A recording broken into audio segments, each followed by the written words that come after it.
That is amazing. That's incredible.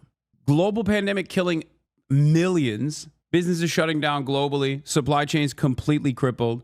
Has the same impact as Donald Trump haphazardly putting together a ChatGPT economic policy.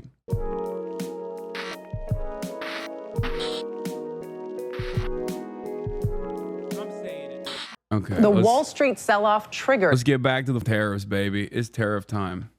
By the tariffs and trade policies announced by President Trump this week. Losses intensified after China matched the president's tariffs. The Dow, S&P 500, and NASDAQ all fell more than 5.5%.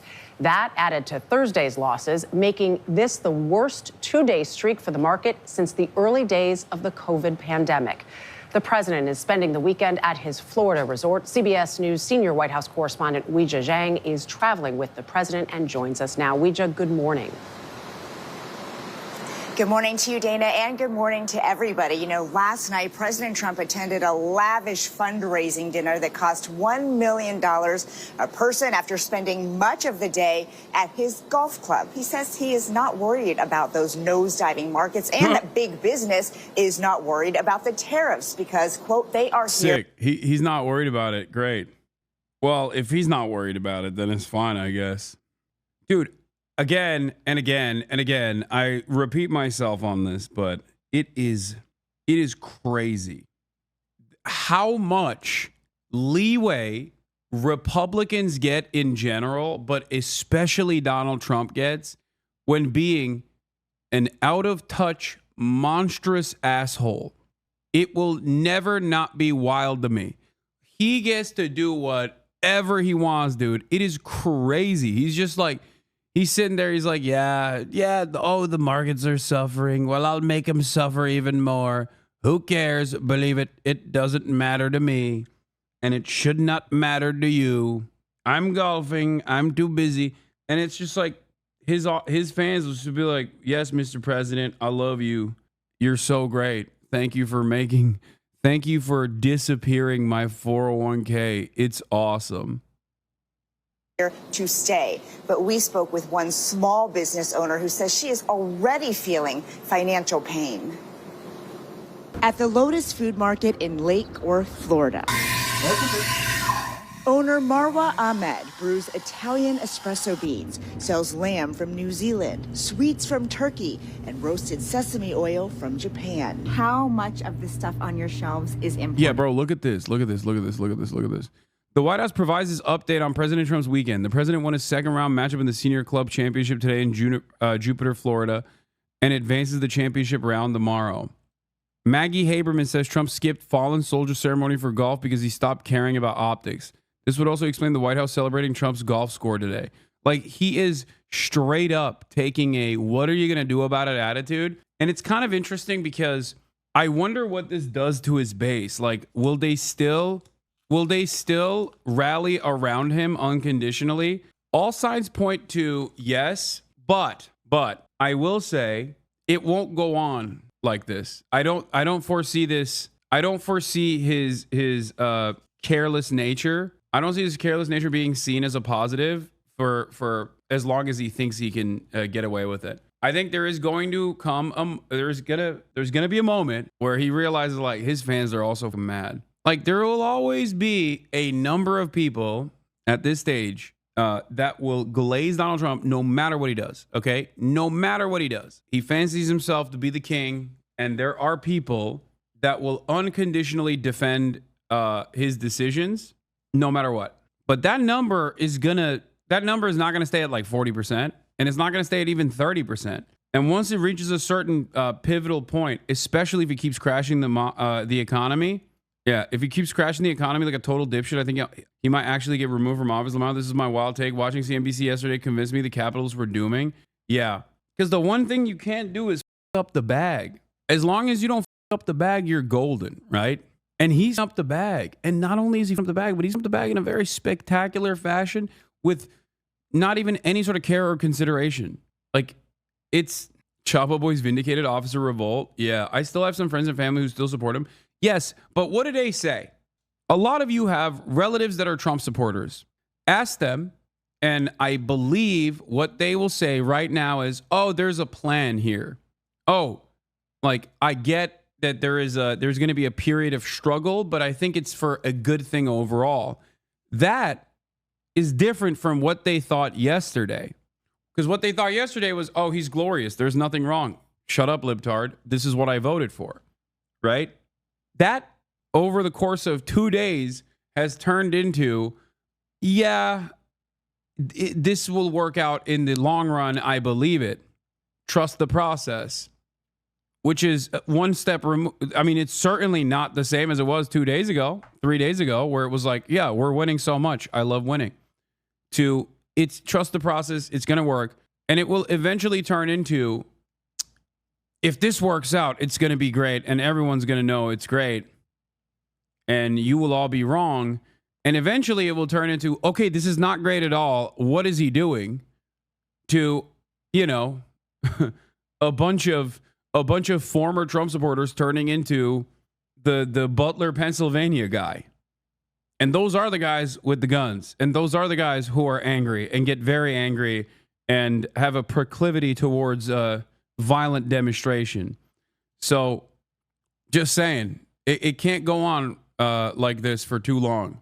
There is going to be, because I'm noticing that even the Trump supporters are basically saying like, I don't know. I'm sure this will work out in the long run, right? That's different than what they were saying 2 days ago before he plummeted the stock market. Feel me? A quick thread of charts showing how Trump's economic agenda is going so far. Trump has had the same impact on economic uncertainty as a global pandemic. That's amazing. That is amazing. That's incredible.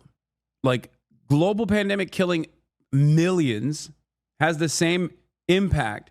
Businesses shutting down globally, supply chains completely crippled, has the same impact as Donald Trump haphazardly putting together a chat GPT economic policy. Picked up right where he left off, Lamont. Yeah. That was just the U.S. version. What is particularly impressive that he's managed this on a global scale. Starting to get the feeling that Trump annotation is going to be the chart equivalent of a layer of volcanic ash in a fossil record. U.S. consumers are reacting very, very negatively. These are the worst ratings for any U.S. government economic policy since records began. Well over half of Americans expect the economy to deteriorate over the next year. Again, the highest figure ever recorded. People are also very, very worried about job losses. Just 25% of adults say they expect their finances to look better in 5 years than today. Just 25%. Those are the loyalists. That's lower even than than at the nadir of the Great Recession. This one is fun. Remember when Trump won the inflation election as voters united behind him because they were pissed off at rising prices? Fast forward a few months and Americans' inflation expectations are now as high as they were at the peak of the Biden era price rises.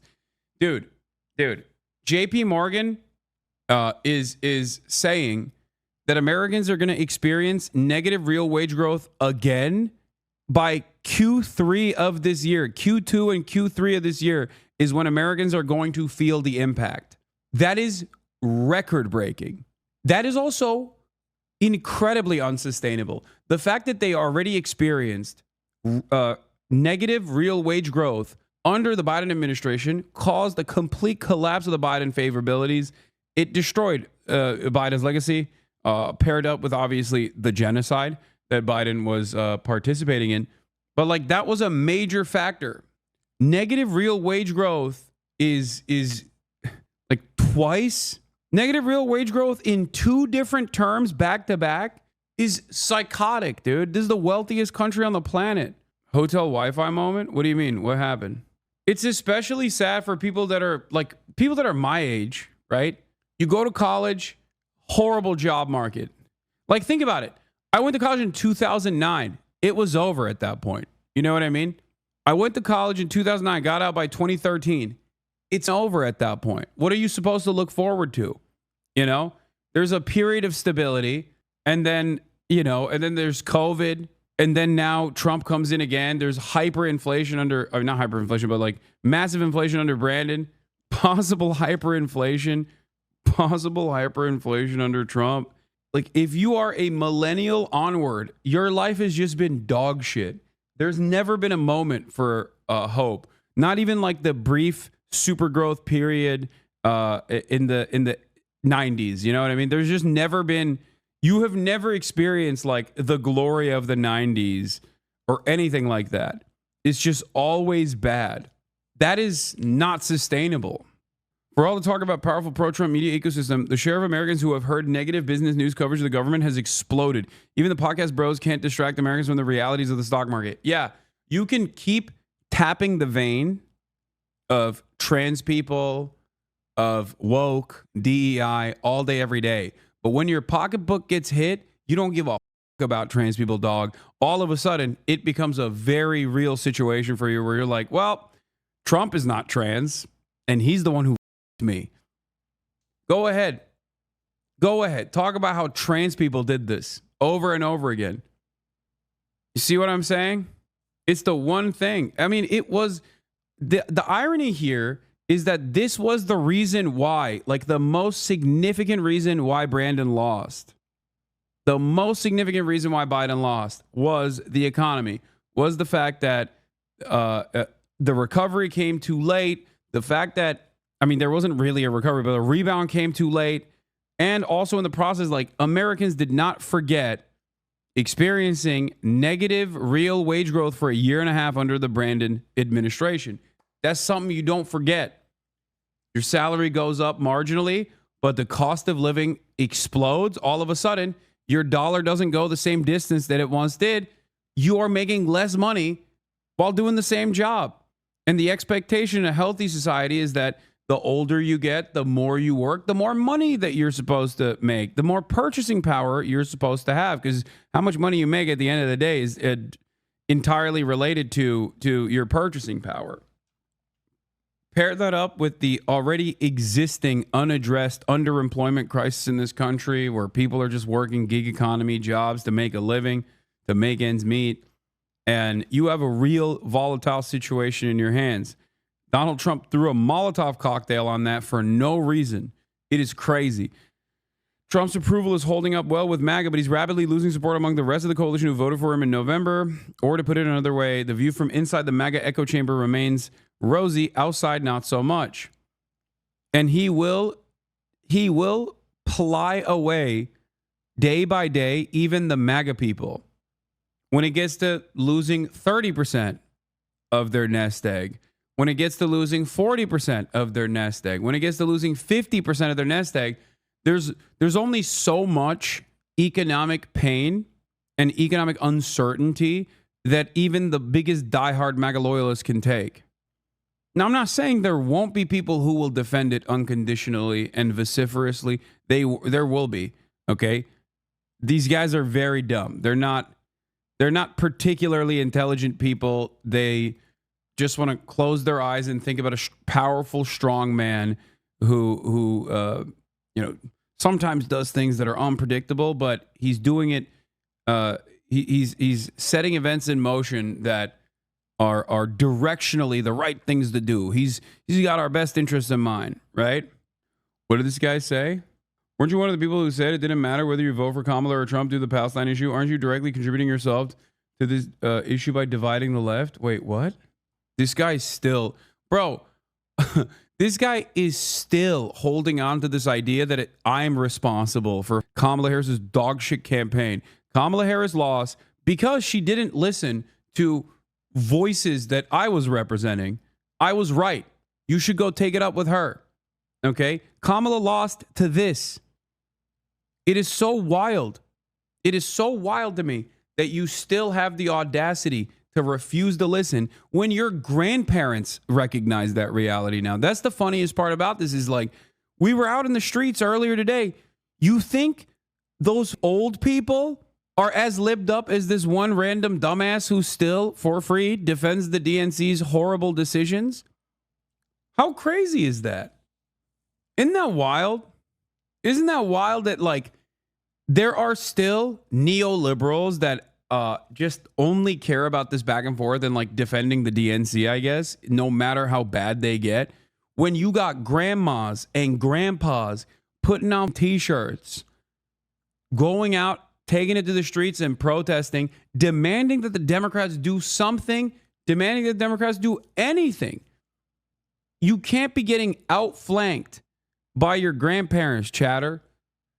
Fix your brain. You don't even have decades of propaganda that have socially conditioned you into being a loyal servant of the DNC. The DNC or the Democratic Party hasn't even given you enough amenities for you to do this. There are servants. They serve us. We don't serve them. You can't come in here and be like, the Democratic Party cannot fail. The Democratic Party can only be made to fail. We failed the Democrats. Idiot. You know? It's crazy. When you're getting outflanked by your parents, you got to really reconsider. Trump is obsessed with Xi. I mean, we knew that already. The AP is reporting for Jupiter, Florida, where president is spending the second day golfing. Captures Trump morning newspaper. Trump goes all in, bet with a heavy price of tariffs will pay off for Americans. China, yeah, try. Beijing retaliates with 34% duties as stocks crash.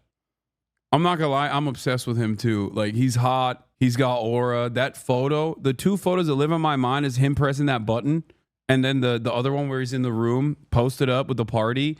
Like, I love that photo. He just looks, I mean, this is a 72-year-old man, okay? He's a 72-year-old man, and the aura that he has in that photo, it just lives in my mind. It has a permanent space. I wish Xi was my stepdad. Yeah, he's the dad that stepped up. Trump thinks Xi will call to beg for forgiveness. I think he's insane. Like, I think he misunderstood the glad handling and the praise that a lot of people gave him to manipulate him in the first term and maybe even in the second, with like a genuine fear that these people have over him. And it's kind of funny. No, don't say that. They will know you are a Chinese spy. Yeah, I am. I'm a spy for China. Like, that's the reason why Shinzo Abe, he loves Shinzo. He loves Shinzo Abe. Why? Because Shinzo Abe was one of the only Western aligned leaders that actually glazed them early on, because he recognized, like, oh, if I give this guy praise and I respect him, he will give me good deals. He is he's a unstable madman, but he is so narcissistic that he loves when someone is like saying, yes, Mr. President, you're the best. And I think he heard that so much, because I think Putin does that too. Like, he likes authoritarian strongmen who are firm, but also are nice to him. And Xi definitely did that. So on the one hand, he respects the amount of power that they have, the command that they have over their people. He doesn't realize where that comes from, I think, especially with Xi. Like, that command doesn't exclusively come from a repressive state apparatus that's constantly telling people, like, you can't criticize the dear leader. That's in his mind. He probably thinks that.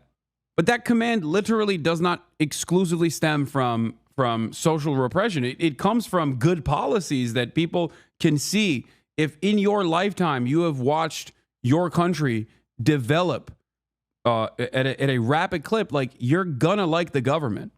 And this is demonstrated in all of the Western polls that are conducted in China about approval ratings.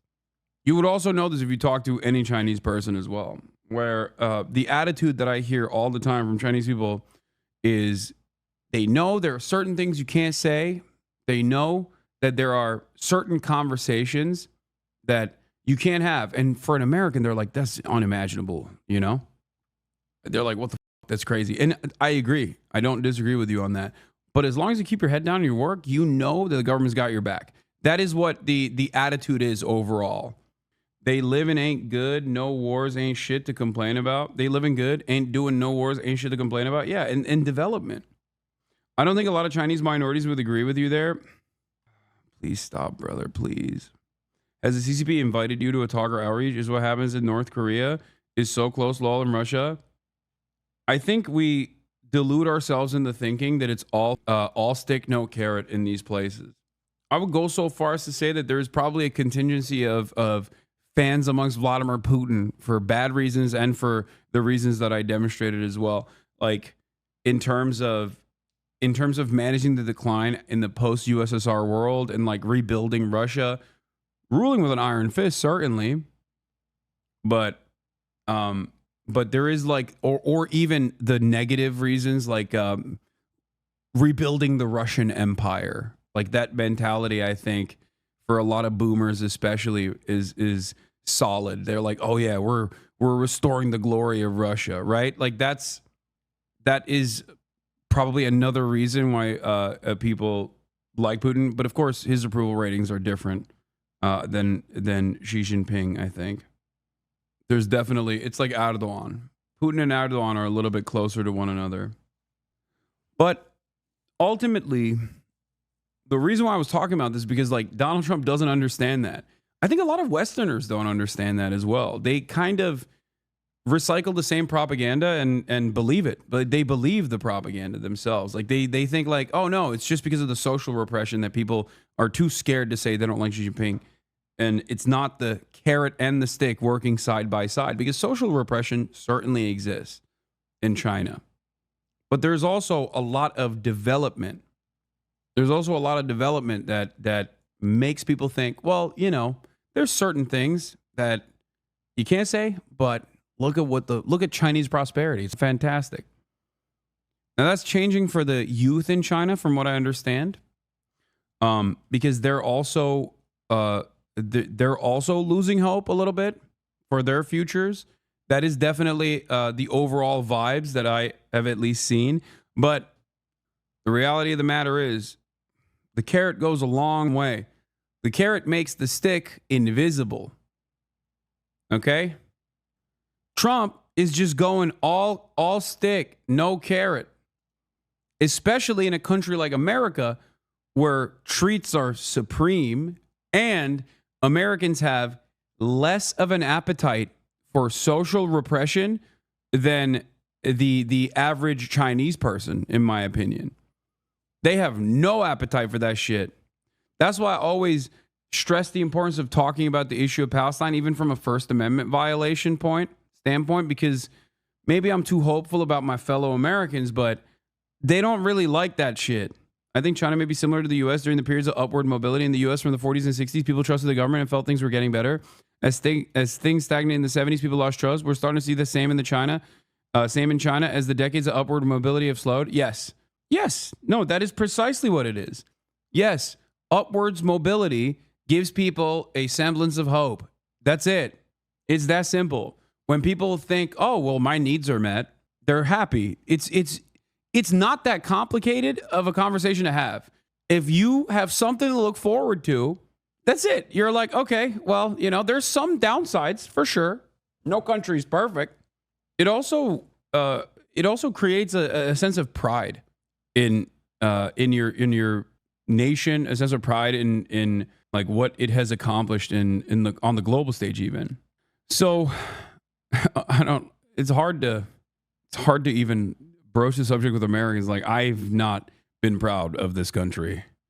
I can't recall a time when I did. From the outside looking in, I was like, man, America seems awesome. I want to go there so bad. But like, my expectations were not met. I was overcome with the true nature of American reality. It just, the idea that Trump thinks that Xi Jinping will come and grovel directly stems from the niceties that he's experienced from Xi that he mistakes as like fealty. It's stupid. I think he's narcissistic and stupid. He's good at reading the room, but I think this is a major weakness for him. The major weakness is when someone is nice to him, he literally takes it at face value. 99%. 99%. Yep. So 99% of your goods, the price is going to go up. Yes. And At least 10%. at midnight, a 10% universal tariff went into effect. And next week, the U.S. will impose reciprocal tariffs on many of its biggest trading partners. Ahmad said she's already feeling the impact, with wholesalers charging her more for goods as they brace for the tariffs. When tariffs kick in, who ends up paying for it? Unfortunately, that is the sad reality, is that we do have to impose this on the customers. I have to make money in order to pay my rent and pay my employees, pay my bills, to keep the store open and to keep being in business. Trump argues his policies will help businesses, big and small. But JP Morgan's economic team released a new prediction, putting the chances of a near-term recession at 60%. It said Trump's tariffs amount to the largest tax hike in almost 60 years, since 1968. Federal Reserve Chairman Jerome Powell. It is now becoming clear that tariff increases will be significantly larger than expected. And the same is likely to be true of the economic effects, which will include higher inflation and slower growth. From his golf club in West Palm Beach, the president posted on social media urging Powell to cut interest rates, even though the Fed is independent of the White House. And Trump declared only the weak will fail. Ahmed had hoped to expand her business, but now she's focused on staying afloat. It is very concerning. But, you know, what am I going to do? I just kind of have to take it step by step, day by day. Ahmed said she is also worried that a weak job market will impact consumer spending, but there is some good news on that front. So even though the unemployment rate ticked slightly up for the month of March, the number of jobs were far better than expected. In response to that, President Trump said it's already working and told Americans to hang tough. Dana. That message within one day at a time resonating with so many. Ouija, thank you very much. Di dire è più grande di me. È un messaggio che può valere per un imprenditore come per un politico. Quello che riguarda i rapporti fra Italia e Stati Uniti ai tanti giovani che sono qua presenti al congresso della Lega. Well, I hope that I hope that the United States and Europe can establish a very close partnership. We obviously are. There's an alliance already, but I'm hopeful that there can be a very close relationship with America and Europe. And I'm hopeful, for example, with the tariffs, that at the end of the day, I hope it is agreed that both Europe and the United States should move, ideally, in my view, to a zero tariff situation, effectively creating a free trade zone between Europe and North America. That would be that's what I hope occurs. And also more freedom of people to move between Europe and North America, if they wish. If they wish to work in Europe or wish to work in America, they should be allowed to do so, in my view. So that has certainly been my advice to the president. E ringraziamento a nome del popolo italiano. All right, Fox News alert here as the selling does seem to continue in the American stock market. You've got the Dow sinking to the lows of the session as we speak right now. The girls are fighting. He doesn't like it. Oh, no. Oh, no. Down 2,100 points. At 38,418. Okay, so let's bring in Stephen Miller. He's at the White House. He's the White House Deputy Chief of Staff. Your timing is perfect because I'm sure there are a lot of folks out there who would like to know the White House thinking here. Stephen, please do share with us your thoughts in this moment, and especially after China announced these retaliatory tariffs. It seems like that's when the markets took another leg down here. Where is all of this going next? Well, let's first establish an important foundation. The United States is 36% of global consumption, and we're more than 25% of the world's economy. Just the United States alone. That means we get to set the rules and terms for international trade. But we've done the opposite as a country for decades now. When we hear the term globalization, what does that really mean? It means taking America's wealth and shipping it to foreign countries. So all the factories that used to be in America are now in China, Cambodia, Thailand, Vietnam, Canada, Mexico, parts of Africa, India, Europe, Japan, Korea. You know where they're not? The United States of America. Because our leaders allowed foreign countries to rig the rules of the game, to cheat, to steal, to rob, to plunder. That has cost America trillions of dollars in wealth. These countries cannot win a trade fight with us because they're already the ones who have cheated. So in other words, they've stolen our industries. We have all the upside here in this fight because we can now make these industries come back because we have the market. We have the consumers they need. Japan cannot replace the American automobile market. Europe can't replace the American automobile market. They need us. And this is a fundamental issue of fairness and national security. Tell me, why is it that if you go to Tokyo, there's no American cars? If you go to Berlin, there's no American cars. But on our streets, we have every foreign car there is in the world. I can tell you, it's because we don't make cars for that market. We can, and we sometimes do. There are versions of like Ford vehicles that we make that those markets can use and drive. What are they supposed to do? What's the goal here? We just like force them to drive F-150 pickup trucks on their roads? It won't fit. What are we supposed to do? Just force them? We did. We literally forced Japan to buy our trucks. And they couldn't even sell them. Sorry. You have to literally rebuild your infrastructure so that it can allow our cars to drive on your roads. Like, you have to change the streets. That is psychotic. You have to change your domestic policies for food. You have to change your food, health, and safety regulations so that you can purchase our beef. That is insane.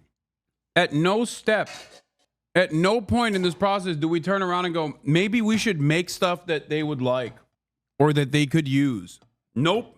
Not at all. It's insane, dude. Locked their markets to our cars. They have stolen from our workers and our people. And President Trump is saying that has to end. We need our wealth back and our jobs back. And the quality of America, the American quality of life will rise exponentially as these policies kick in and as the great onshoring and return of American wealth occurs. Are you confident we can replace that production and we can do so in a way that Americans can actually afford and like those cars? Without question. In fact, the changes in advanced manufacturing technology, 3D printing, robotics, artificial intelligence, this makes it more and more affordable to manufacture, produce, and build at scale in the United States. American workers... Dude, that's also crazy because this is directly him recognizing that it's not even going to be made with American workers. It's going to be made cheap because we're going to use robots. I got this goat cheese tart too, and it is bomb. Okay, DC. I didn't recognize you got game like this. It's good as fuck. Should not have to compete with child slave wages in Vietnam. They should not have to. That is wrong. We do not need a global race to the bottom that says that American workers have to earn the same wages and work in the same conditions as the poorest workers in the third world. That's the system that we've had. With the right tax policy, the right regulation policy, the right trade policy, and investing in advanced manufacturing, all of these industries and supply chains can come back home. But here's the thing. It's not a choice. It's a national security imperative. Well, what would happen if there were... You know what's funny about this? I wonder if people will recognize this. His advocacy right here is quite literally the abundance agenda, okay? It is just as pie in the sky and ridiculous as being like, well, scientific innovation will solve for this. Just simply saying that and moving on. These things take time, you dumb fuck. What do you mean? Oh, with automation, we'll fix it. It's so funny because, like, he's making it seem as though the only hurdle was that the only hurdle here was the fact that we just simply didn't have the automation here. Like, we didn't, like, the factories are empty. There are no more factories. You can't build the factory, let alone figure out the technology where you can still continue to displace the pre-existing labor force to make the manufacturing be competitive with, in his words, child labor wages in Vietnam, which is crazy. That's not what's going on anyway. There was a war, and we didn't have the ability to manufacture our own steel, our own aluminum, our own medicine, our own automobiles, our own aircraft, what would happen to the United States of America? It is a fundamental matter of national survival. Yeah, well, we got a glimpse of that during COVID, right? When people couldn't get what they needed, we learned so much of it was being made outside of the United States. And how about the food industry? This was really interesting perspective right here on America Reports last hour from a shrimper. Listen. We've been getting killed by imports for not just years, but literally decades. So we've been suffering for a long, long time. And these tariffs, we believe, are going to give us some immediate. This is so funny. There are a handful of sectors that will benefit in the short term from this, even though the overall impact on the economy for the tariffs are going to be disastrous for them too. And it's like meat facilities, right? Obviously, the counter tariffs will hit them hard regardless, but it's just like meat production or fishermen. You know what I mean? It's like, we got shrimp out here too. Why the fuck are we getting it from Ecuador, right? Like that's the one guy that stands to gain from this.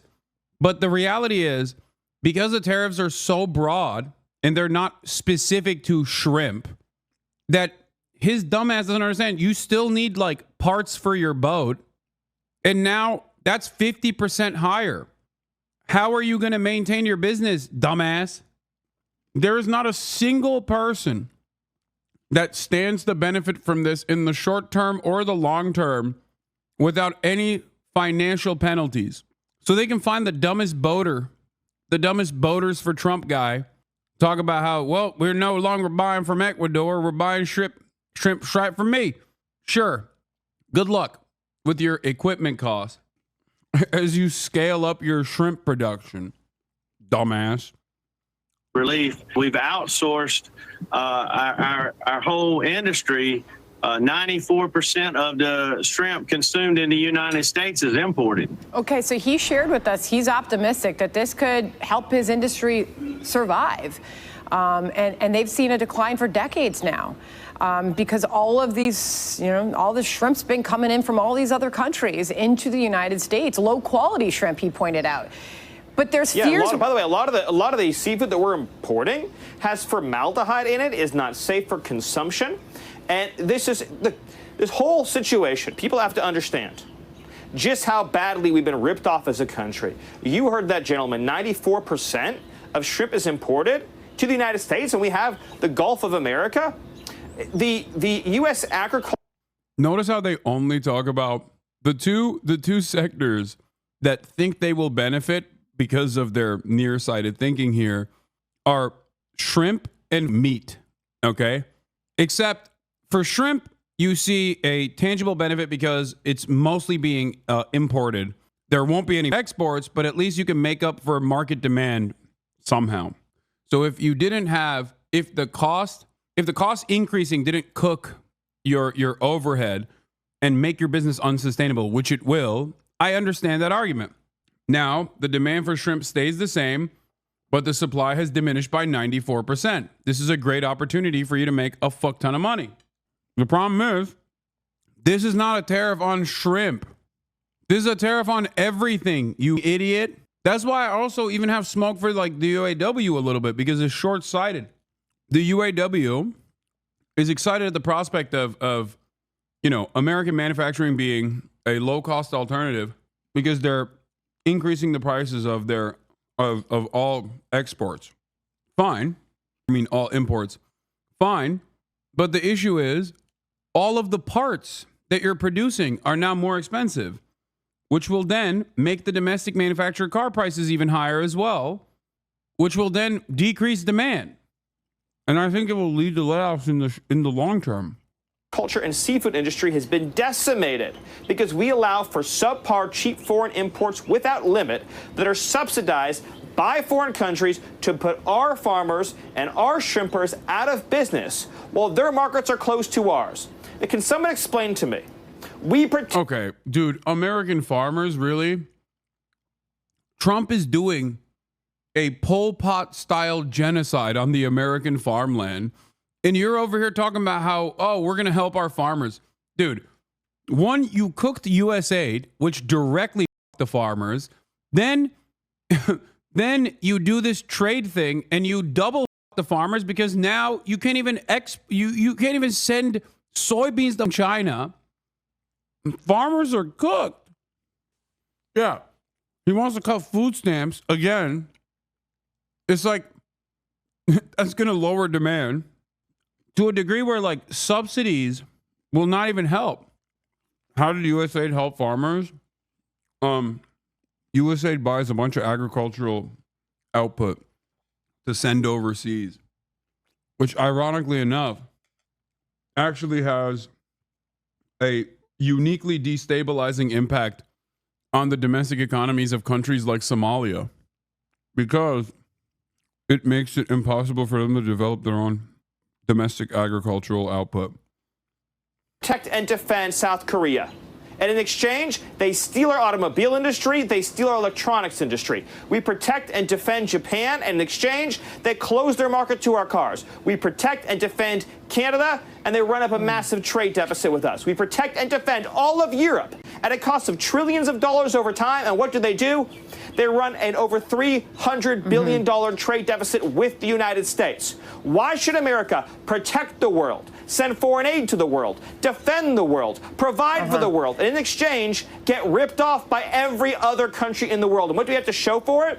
The deindustrialization of the heartland, the destruction of the American dream, the eradication of our industrial and manufacturing base that we need for our national security, and the crushing of the American dream. It has to stop, not to mention $36 trillion in debt. I've only got a few seconds left, but people are throwing around the R word, and they see the Dow down 2,100 points, and people are worried about a recession. They're worried that we can't do this without sending this economy into such a deep dive that we can't come back from it. And I know you guys are all about growth. I know you're about lowering taxes, rolling back regulations, and seeing that growth. Are you concerned that this responsible for the single-handedly responsible for the greatest tax increase? And it's not even a progressive tax, but a regressive one for seemingly no reason. And then they're like, well, you know, you're all about lowering taxes. Why the are you doing a mass sales tax then that nobody asked for? That's what this is. It is also a regressive tax, which will harm the working poor way more. No. The funniest thing is, no, this is not a wealth tax. What they've done is just shred fake numbers on a board.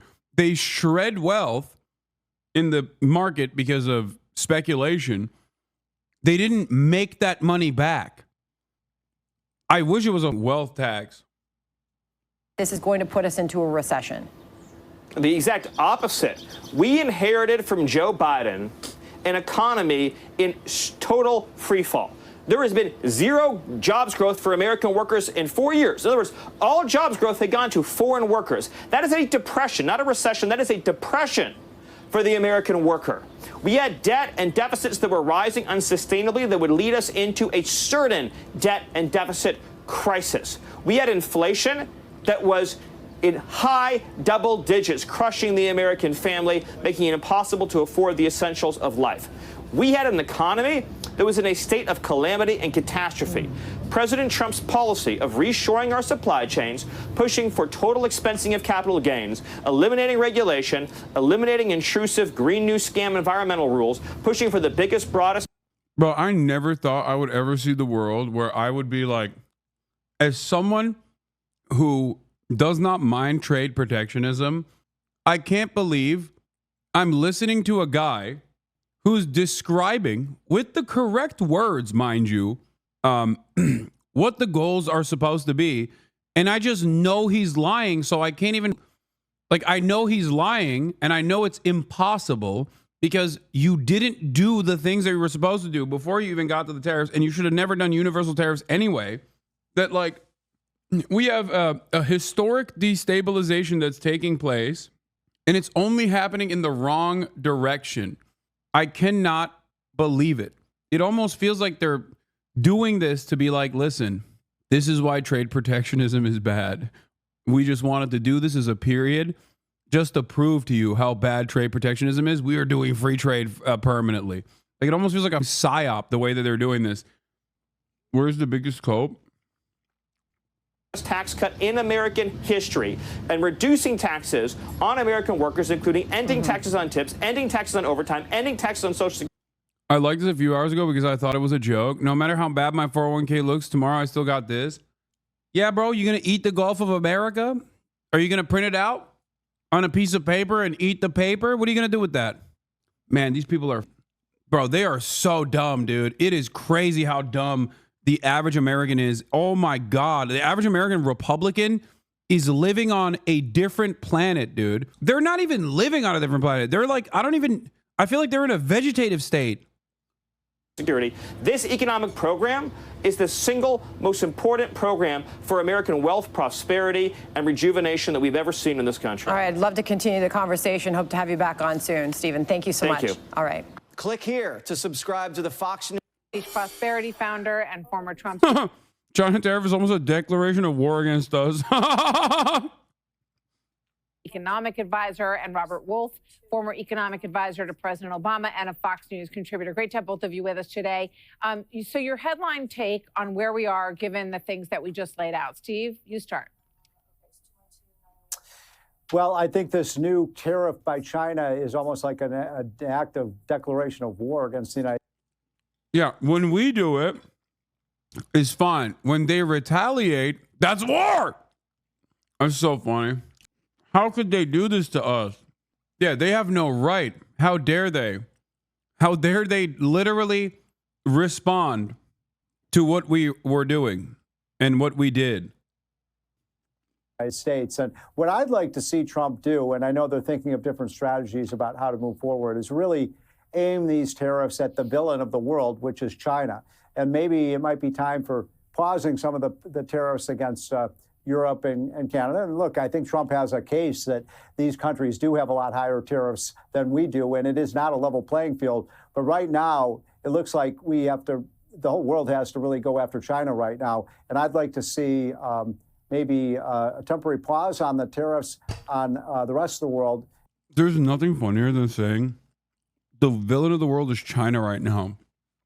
Like right now, at this very moment, this is perhaps the worst moment to say China is the villain. We are the villain of the world. What are you talking about? These guys are living on on a totally separate planet, dude. Like, good luck explaining to our European allies how, China is actually the real villain of the world right now. Remember? Tariffs the EU for no reason. China did this. I'll have you know, we are tariffing you because of China. And really getting tough with China. China, I was just listening to the interview you guys did with Stephen Miller, and Stephen Miller's right. China can't survive. Their economy can't survive if they can't trade with the United States. So maybe it's time to put pressure on them. It's interesting, Robert. Yesterday, there was a lot of talk about the first country that steps up and says, okay, pick up the phone, let's talk, we will negotiate with you, is going to be the winner in this. And the ones who come around towards the end are likely to be the losers. And today, this is what President Trump said about his call with officials from Vietnam. I just had a very productive call with To Lam, General Secretary of the Communist Party of Vietnam, who told me— He's so funny. He's like, I bet you would hate it if I killed myself. I bet you'd be sad. I'm going to kill myself right now. You better do something. And then no one does anything. And he's like, oh, I'm doing it. I'm going through with it. Look what you made me do. That Vietnam wants to cut their tariffs down to zero if they're able to make an agreement with us. I thanked him. I look forward to a meeting in the near future. Robert, your thoughts? Well, my thoughts is this big, beautiful economy that actually was rolling pretty good with jobs and inflation coming down feels more like the Game of Thrones Red Wedding. I mean, it is not going well. This is being executed poorly. His economic advisors are being intellectually dishonest. Trade wars are bad. Tariffs are a tax. Consumer prices are not going down. We're 70% a consumer-driven country. So building a moat around the United States with protectionist and isolationist economic policies are not positive. And this isn't me saying it. This is J.P. Morgan, 60% chance of a recession. Heritage Foundation is for free trade and thinks tariffs are poor. I think Steve and I have always been for targeted tariffs. Go after the Eurozone on auto, go after China on steel and intellectual property. But across the board is just coming back to haunt us. Yeah. And the markets are efficient. I disagree with Secretary of State Rubio. It's not just the businesses are getting reset. They're going to actually look at what happened at Whirlpool in Iowa. They cut over. So sad. It's so sad to see someone else live your dreams, but do it in the worst way possible. I can't stand this shit, bro. I can't stand it. Why did it have to be him? Like, I dream of a future where there's like a competent anti-capitalist administration that's doing massive jobs programs, right? Like at the federal level, they're doing eminent domain left and right. They're like, yeah, we're building factories, bitch. Oh, I'm sorry. You don't like it? Well, sucks to suck. Here, we'll pay for your farmland, right? We'll pay for your acres, but there's going to be a factory there. And that factory is going to have good paying jobs with tremendous benefits. It's going to be so good where the workers do have a say in the process that people are going to want to work in that factory, just like America once was. Except we didn't do any of that stuff. We're just doing tariffs for no reason. It's so annoying. I hate it. It's just like they're doing all the bad shit and none of the good shit. Over 500 jobs. I hear and you. by the way, today, the senator of Iowa and the senator of Washington are doing a bipartisan bill to possibly take away some of the powers. They want to take control back, and Congress really has not been muscular on any of these issues, even though they had the power to be, and probably should have been a long time ago. Stephen Robert, thank you. Wait, what? Oh my God. Fox News on the rhino tip? What's happening? Fox News demanding that our Congress finally do something to stop President Donald Trump? That's certainly a good sign. Very much. Good to have you here. Click here to subscribe to the Fox News YouTube page to catch our hottest interviews and most Hasan Reactions is one of the best ones in the React channel.